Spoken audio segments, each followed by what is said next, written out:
बाबर और औरंगजेब को गोली देकर कैराना पलायन की बकवास करके ये लोग वापिस अगर सत्ता में आ गए तो ये 14 दिन का प्रावधान भी कानून से मिटने वाला है। कि लड़ाई लंबी है और चुनाव से पहले कोई भी साजिश हो सकती है, कोई भी षड्यंत्र हो सकता है। दो ऐसे शहजादे इकट्ठा हुए हैं।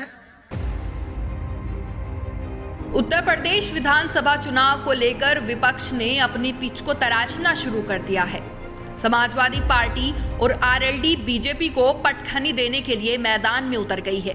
इसमें इनके मददगार पूर्वांचल के बड़े नेता ओम प्रकाश राजभर बने हैं।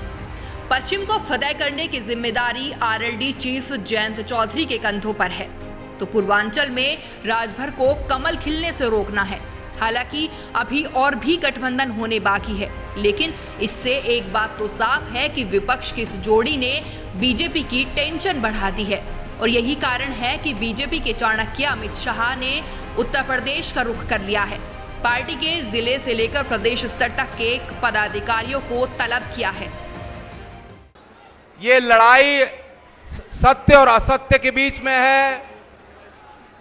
ये लड़ाई उन विचारधाराओं के बीच में है। एक तरफ वो लोग हैं जिनके राज्य में किसान और मजदूर पे लगातार वार हुआ है। दरअसल वेस्ट यूपी में जाट और मुस्लिमों का बड़ा वोट बैंक है, जो आरएलडी का वोटर माना जाता है, जो मुजफ्फरनगर दंगे से बने हालातों के बाद आरएलडी से दूरी बना चुका था। लेकिन किसान आंदोलन के बाद जो हालात वर्तमान में हैं, उससे साफ जाहिर है कि आरएलडी काफी हद तक खोई सियासी जमीन को तलाशने में कामयाब हो चुकी है और एक नया समीकरण बनता हुआ दिख रहा है। सपा और आरएलडी गठबंधन के चलते मुस्लिम और जाट आरएलडी के पाले में आने की काफी हद तक संभावनाएं हैं। यही कारण है कि कांग्रेस भी आरएलडी से गठबंधन करने का सपना देख रही है। ऐसे में बीजेपी के लिए पश्चिम में जीत दोहराना बड़ी चुनौती होगी। क्या माहौल बना दिया उत्तर प्रदेश का। सुना है हमारे बाबा मुख्यमंत्री जी यहीं आए हैं आपके जिले में कहीं पर।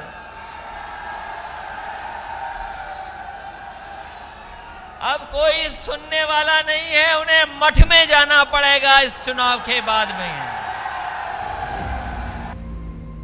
वहीं बात करें पूर्वांचल की, तो समाजवादी पार्टी का ओम प्रकाश राजभर की पार्टी सुभाषपा से गठबंधन हो चुका है। दोनों पार्टियों के मिलकर चुनाव लड़ने का बड़ा असर पूर्वांचल की सीटों पर देखने को मिल सकता है, क्योंकि यहां 2 दर्जन से ज्यादा सीटों का समीकरण बदल सकता है। ओम प्रकाश राजभर की पार्टी सुभाषपा लगभग 2 दशक से चुनावी मैदान में उतर रही है। प्रदेश में पिछड़े खासकर राजभर समाज में अच्छा खासा प्रभाव रखने वाले ओम प्रकाश राजभर ने बीजेपी के साथ गठबंधन किया और पूर्वांचल की 8 सीटों पर अपने प्रत्याशी उतारे थे। इनमें 4 सीटों पर सुभाषपा ने जीत भी हासिल की थी। अन्य 4 सीटों पर भी बड़ा मुकाबला किया था। इसे साफ जाहिर है कि बीजेपी के लिए पूर्वांचल साधना भी आसान नहीं है। अब इन सबके बीच बीजेपी की टेंशन बढ़नी तो लाजमी है और इन सबको देखते हुए शाह 2 दिन के दौरे के लिए बनारस पहुंचे हैं, जहां वो यूपी फतेह करने का मंत्र कार्यकर्ताओं और बीजेपी नेताओं को देंगे, साथ ही फीडबैक भी लेंगे। 2022 विधानसभा चुनाव में बीजेपी की जीत का गणित बिगाड़ने के लिए जयंत और अखिलेश ने उत्तर प्रदेश में जो प्रयोग किए हैं वो कितने कारगर साबित होते हैं, ये तो आने वाला वक्त ही तय करेगा। लगातार छोटे दलों से गठबंधन से एक बात तो साफ है कि इस जय वीरू की जोड़ी ने बीजेपी को टेंशन दे दी है और शायद यही कारण है कि शाह उत्तर प्रदेश के दौरे पर यूपी की नब्ज टटोलने निकले हैं। कैमरा पर्सन बीरेश के साथ अंजलि मलिक, न्यूज़ 18।